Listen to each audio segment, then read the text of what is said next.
Hello friends.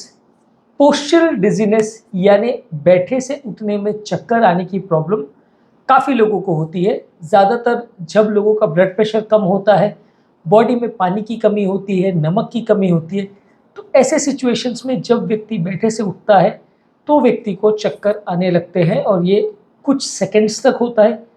किसी किसी व्यक्ति में ज़्यादा देर भी चल सकता है, बेहोशी भी हो सकती है। किसी किसी व्यक्ति में बहुत ज़्यादा रिस्पॉन्स हार्ट रेट का भी हो सकता है। तो आज डिस्कस करेंगे, यदि किसी व्यक्ति को ये समस्या है कि बैठे से उठने में उसे चक्कर आ रहे हैं तो क्या टिप्स का उसको फॉलो करना चाहिए जिससे कि चक्कर का प्रॉब्लम कुछ हद तक कम हो जाए। टॉपिक पर जाने से पहले जो लोग हमारे चैनल पर नए हैं उन्हें रिक्वेस्ट करूँगा कि चैनल को सब्सक्राइब करें, वीडियोज़ को लाइक और शेयर करें। चक्कर का प्रॉब्लम बैठे से उठने में ज़्यादातर जो होता है वो ब्लड प्रेशर के फ्लक्चुएशन की वजह से होता है। नॉर्मली जब हम लेटते हैं तो हमारा ब्लड प्रेशर ग्रेविटेशनल फोर्स की वजह से पाँव का जो ब्लड हार्ट की तरफ जाता है उसकी वजह से मेंटेन रहता है। लेकिन जब व्यक्ति सीधा खड़ा हो जाता है तो ये ब्लड प्रेशर सडनली गिर जाता है। ऐसा होने का कारण ये है कि जो पाँव में जो ब्लड है वो स्टैग्नेंट हो जाता है, वो हार्ट की तरफ मूव नहीं कर पाता है। इस वजह से हार्ट को जो ब्लड मिलना होता है वो कम मिलता है। हार्ट को अगर ब्लड कम मिलता है तो ब्रेन को ब्लड कम जाता है, ब्रेन का परफ्यूजन प्रेशर कॉम्प्रोमाइज़ होता है, इस वजह से चक्कर आते हैं। तो इसको कम करने के लिए सबसे इम्पॉर्टेंट टिप है कि आप ब्लड प्रेशर को गिरने मत दें। ज़्यादातर ये ब्लड प्रेशर गिरने का प्रॉब्लम डिहाइड्रेशन की वजह से होता है, शरीर में पानी की या नमक की कमी से होता है। तो इसको कम करने के लिए आपको पानी ज़्यादा मात्रा में लेना चाहिए। दिन भर में अगर नॉर्मली आप 1 लीटर पानी पीते हो तो 2 लीटर या 3 लीटर आप पानी पीजिए, तो इससे आपका चक्कर आने का प्रॉब्लम कुछ हद तक कम हो जाएगा। इसके अलावा आप जब बैठे से उठ रहे तो अगर आप सडन पोस्चर चेंज करते हैं तो काफ़ी चांसेस है कि आपको ज़्यादा चक्कर आए। तो इसको कम करने के लिए जो पोस्चर चेंज आप कर रहे हैं उसे थोड़ा स्लोली करिए। यानी कि जब आप बैठे से उठ रहे हैं तो पाँव को पलंग के साइड पे थोड़ी देर लटका दीजिए, ब्लड प्रेशर को स्टेबलाइज होने दीजिए, फिर कोई चीज़ का सपोर्ट लेके धीरे धीरे करके खड़े होंगे। तो ऐसे में बॉडी को ब्लड प्रेशर को एडजस्ट करने के लिए कुछ एक्स्ट्रा टाइम मिल जाता है। इससे आपका ब्लड प्रेशर उतना ज़्यादा नहीं गिरता जितना कि बाकी टाइम गिरेगा। इसके अलावा पाँव में ब्लड बहुत ज़्यादा जमा ना हो, स्टैग्नेंट ना हो, इसके लिए आप कंप्रेशन स्टॉकिंग्स पहन सकते हैं। ये बहुत टाइट मोजे होते हैं जो कि घुटनों के ऊपर तक जाते हैं। इसको यदि आप प्रयोग करते हैं तो जब आप बैठे से उठते हैं तो पाँव में बहुत ज़्यादा ब्लड वेन्स में इकट्ठा नहीं हो जाता, तो इसकी वजह से आपको चक्कर थोड़े कम आएंगे यदि आप कंप्रेशन स्टॉकिंग्स यूज़ करते हैं। खैर ये रूटीनली हर पेशेंट को नहीं करना चाहिए। जिन लोग को बहुत ज़्यादा प्रॉब्लम हो और सिंपल पोस्चर चेंज करने से या पानी नमक ज़्यादा लेने से अगर ठीक नहीं हो रहा है तो करना चाहिए। इसके अलावा आप ये कर सकते हैं कि रात को सोते समय जो बिस्तर का सिरहाना है या सर का जो साइड है उसको थोड़ा सा ऊपर एलिवेट कर दीजिए। ऐसा करने से सोने के टाइम जो ग्रेविटेशनल फोर्स की वजह से जो आपका ब्लड जो है पाँव में स्टैग्नेंट हो जाता है, जिसकी वजह से सडन फ्लक्चुएशन होते हैं, वो उतना ज़्यादा नहीं होगा। इसके अलावा आपको ये करने की ज़रूरत है, जब आप बैठते हैं तो पाँव को क्रॉस करके आलती पालती मार के मत बैठिए।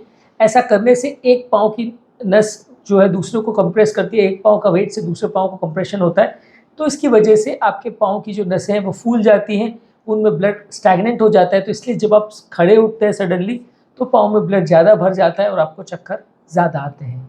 इसके अलावा ज़रूरी है कि आप छोटी छोटी मात्रा में खाना खाएँ।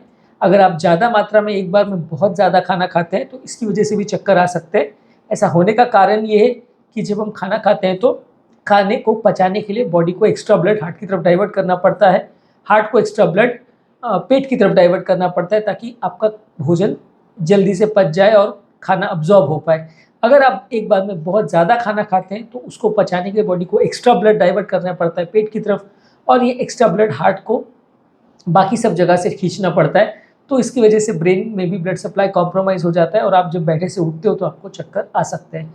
तो यदि आपको पोस्चरल डिजीनेस का प्रॉब्लम है तो थोड़े थोड़े अमाउंट्स में अगर आप खाना खाएंगे तो बॉडी को उसको पचाने में एक्स्ट्रा ब्लड की ज़रूरत नहीं पड़ेगी और ये चक्कर का प्रॉब्लम कुछ हद तक कम हो जाएगा। इसके अलावा आपको अल्कोहल नहीं लेना चाहिए। अल्कोहल आपकी नलियों को डायलेट करता है, इससे वजह से चक्कर का प्रॉब्लम बढ़ सकता है। चाय कॉफ़ी भी बहुत ज़्यादा नहीं लेना चाहिए, दिन भर में 1-2 कप से ज़्यादा नहीं लेना चाहिए। यदि आप बहुत ज़्यादा मात्रा में चाय या कॉफ़ी लेते हैं तो उसमें जो कैफ़ीन होता है वो आपकी नलियों को डायलेट कर सकता है, इस वजह से आपको नलियों के डायलेशन रिलेटेड चक्कर का प्रॉब्लम बढ़ सकता है। बहुत ज़्यादा गर्म पानी में स्नान या शावर्स मत करिए। बहुत ज़्यादा गर्म पानी में यदि आप शावर्स करते हैं तो आपका ब्लड प्रेशर ड्रॉप करता है, इसकी वजह से आपको चक्कर आते हैं, तो आप उस समय ठंडे पानी में शावर कर सकते हैं या नॉर्मल पानी में शावर कर सकते हैं। तो इससे आपका नलियों का डायलेशन उतना ज़्यादा नहीं होगा, चक्कर का प्रॉब्लम भी थोड़ा कम रहेगा।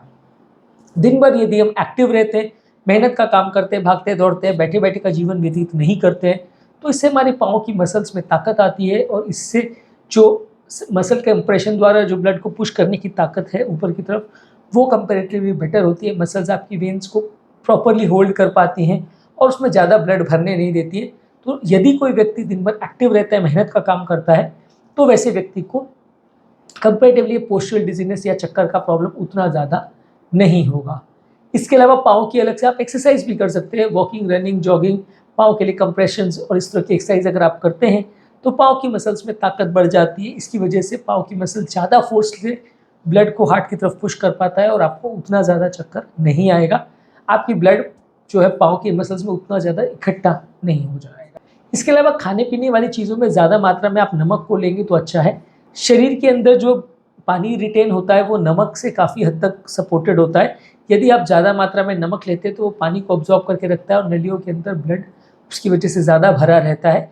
यदि शरीर में नमक की कमी होगी तो शरीर का या ब्लड वेसल्स का ऑस्मोटिक प्रेशर कम हो जाएगा और पानी ज़्यादातर पेशाब में निकल जाएगा। तो ये ज़्यादा नमक लेने से आपकी नलियों में ब्लड ज़्यादा रहेगा, पानी ज़्यादा रहेगा और इसकी वजह से नलिया का ओवरऑल जो डिहाइड्रेशन का चांसेस है वो कंपैरेटिवली कम होगा। जितना कम शरीर में नमक होगा उतना बॉडी के डिहाइड्रेट होने का या ज़्यादा पेशाब निकल जाने का चांस बढ़ जाएगा। इसके अलावा बॉडी को थोड़ा कोल्ड रखिए, ठंडा रखिए, ठंडे एनवायरनमेंट में ज़्यादा रहिए। ठंडे वातावरण में अगर आप रहते हैं तो शरीर की नलियाँ थोड़ी वैसोकंस्ट्रिक्ट या सिकुड़ जाती है। इसकी वजह से ब्लड प्रेशर उतना ज़्यादा ड्रॉप नहीं होता और बहुत ज़्यादा ओवर हीटिंग की वजह से जो नलियों का डायलेशन होता है वो चीज़ से आप बच सकते हो। नलियाँ अगर डायलेट होंगी तो ये चक्कर वाला प्रॉब्लम बढ़ेगा, नलियाँ अगर कंस्ट्रिक्ट होगी तो चक्कर वाला प्रॉब्लम कम होगा। इसके अलावा आप कुछ सपोर्टिव फुटवेयर पहन सकते हैं, कुछ सपोर्टिव शूज़ जिसमें अच्छा पाँव को सपोर्ट मिलेगा। ये आपके पाँव की सर्कुलेशन को प्रॉपर्ली मेंटेन करता है और ख़ासकर उन लोगों के लिए जिनको चलने फिरने पर चक्कर होते हैं, ये जूते पहनने से आपको फ़ायदा मिलेगा। इसके अलावा सांस लेते समय भी थोड़ा ध्यान रखिए। धीरे धीरे और गहरी गहरी यदि आप सांसें लेते हो तो इससे आपका चक्कर आने का प्रॉब्लम कुछ हद तक कम होगा। जल्दी जल्दी और शैलो ब्रीदिंग अगर आप करते हो तो आपको चक्कर आने का प्रॉब्लम ज़्यादा होगा। तो यदि आपको बैठे से उठने में चक्कर आ रहे हैं तो धीरे धीरे गहरी गहरी सांस लीजिए। इसके अलावा अगर आपको बहुत ज़्यादा प्रॉब्लम है तो हेल्थ केयर एक्सपर्ट या हेल्थ केयर प्रोवाइडर को आप मिल सकते हो, उसके साथ डिस्कस कर सकते हो। वो कोई पर्टिकुलर बीमारी की वजह से अगर ऐसा हो रहा है तो आपकी बेटर मदद कर पाएगा और बीमारी को सॉर्ट आउट कर पाएगा। शरीर के सारे इलेक्ट्रोलाइट्स को चेक करिए। सोडियम, पोटाशियम, मैग्नीशियम, ये सारे इलेक्ट्रोलाइट्स का ब्लड प्रेशर को मेंटेन करने में काफ़ी इंपॉर्टेंट रोल होता है, तो इस पर फोकस करिए। इसमें से कोई इलेक्ट्रोलाइट्स की कमी अगर हो रही है तो चक्कर का प्रॉब्लम बढ़ सकता है, तो इस पर थोड़ा ध्यान दीजिए, उनको प्रॉपरली मेंटेन करिए। रात को सोते समय अल्कोहल मत पीजिए। यदि आपको सुबह उठते ही सबसे पहले अगर चक्कर आते हैं तो रात को सोने से पहले अल्कोहल मत पीजिए। इससे आपकी नलियाँ रात को डायलेट हो जाती है, ब्लड पाँव में भर जाता है। जब आप सुबह सो के उठते हो तो आपको सडनली चक्कर आते हैं और आपका ब्लड प्रेशर सडनली ड्रॉप हो जाता है। तो अल्कोहल रात को मत लीजिए। और स्नैक्स वगैरह भी आप जो ले रहे हैं वो भी बहुत ज़्यादा ऑयली या जंक नहीं होना चाहिए। नट्स, फ्रूट, सीड्स या सब्जियां, इस तरह की चीज़ों को अगर आप स्नैक के फॉर्म में लेते हो तो वो ज़्यादा हेल्दी है। इससे आपका ब्लड प्रेशर वेरिएशन उतना ज़्यादा नहीं होगा, नलियों में इन्फ्लेमेशन या सूजन उतना ज़्यादा नहीं होगा। तो हेल्दी स्नैक्स को लीजिए तो ज़्यादा अच्छा है। रात को सोने से पहले बहुत हेवी खाना मत खाइए। रात को सोने से पहले यदि आप बहुत हेवी खाना खाते हो उसके बाद अगर आप सोने को जाते हो तो काफ़ी चांसेस है कि आपका दर्द का प्रॉब्लम, चक्कर का प्रॉब्लम बहुत ज़्यादा होगा। तो आप रात को सोने से पहले थोड़ा सा कोशिश करिए कि आप लाइट खाना खाइए और बेटर ये होगा कि सोने से 3-4 घंटे से पहले ही खाना खाएं, उसके बाद कुछ ना खाएं। एटलीस्ट 2-3 घंटे का ब्रेक रखेंगे तो अच्छा है। इसके अलावा यदि आपको ऐसी कोई मेडिसिन चल रही है जिससे चक्कर आ सकते हैं तो उसके बारे में अपने डॉक्टर के साथ डिस्कस करिए। जो बीपी कम करने वाली दवाएं हैं, नलियों को डायलेट करने वाली दवाएं हैं, हृदय गति को कम करने वाली दवाएं हैं और यूरिन बढ़ाने वाली दवाएं हैं, ये सारी दवाएं आपको चक्कर करवा सकती हैं। तो अगर आपको ऐसी कोई दवा चल रही है जिसकी वजह से चक्कर आ सकता है तो डॉक्टर के साथ डिस्कस करिए। दवाओं के डोजेस को कम करने से और ब्लड प्रेशर बढ़ाने के लिए नमक और पानी ज़्यादा लेने से आपको प्रॉब्लम कम आएगी। इसके अलावा आप पेस्ट ब्रीदिंग कर सकते हैं, यानी गहरी सांस लीजिए, सांस को रोकिए और फिर धीरे धीरे करके सांस को छोड़िए। इसको पेस्ट ब्रीदिंग बोलते हैं। इसका मतलब ये है कि धीरे धीरे सांस लीजिए और 4 तक गिनती गिनिए, 1 2 3 4, उसके बाद सांस को रोक लीजिए 4 गिनते, उसके बाद गिनिए और उसके बाद 4 सांस को छोड़ते समय फिर 4 तक गिनती गिनिए। तो ये अगर आप मेंटेन कर पाते हैं, मतलब एक तरह का स्लो ब्रीदिंग का साइकिल है जिसमें आप धीरे धीरे सांस लेते हैं, सांस को रोकते हैं और फिर धीरे धीरे सांस को छोड़ते हैं। इसको पेस्ट ब्रीदिंग साइकिल बोलते हैं। यदि आप ऐसा कर सकते हैं तो इससे भी आपको थोड़ा सा इस चक्कर के प्रॉब्लम में बेटर लगेगा, अच्छा लगेगा। इसके अलावा कोई भी मेहनत का काम करने से पहले बहुत हैवी खाना मत खाइए। इसमें भी वही कॉन्सेप्ट लागू होता है कि यदि आप बहुत मेहनत का काम करने से पहले बहुत हैवी खाना खा लेते हैं तो सारा ब्लड आपके पेट की तरफ डाइवर्ट हो जाता है। जब भी आप कोई मेहनत का काम करते हैं तो आपको चक्कर ज़्यादा आते हैं। तो कोई भी मेहनत का काम करने से पहले, भागने दौड़ने का या ऑफिस वर्क करने से पहले बहुत ज़्यादा हैवी खाना मत खाइए। तो आज के टॉपिक में हमने कुछ पॉइंट्स पर बात करी जो पोस्चरल डिजीनेस वाले पेशेंट्स या बैठे से उठने में चक्कर आने वाले पेशेंट्स के लिए उपयोगी हैं। इसके अलावा भी कुछ पॉइंट्स हैं जो इस टॉपिक के सेकंड पार्ट में हम डिस्कस करेंगे। आज जो पॉइंट्स पर हमने बात करी वो है कि आप पानी ज़्यादा पीजिए, पोस्चर चेंजिंग स्लोली करिए, पाँव में कंप्रेशन स्टॉकिंग्स पहनिए, पाँव को क्रॉस बहुत ज़्यादा मत करिए, इससे आपको चक्कर आ सकता है।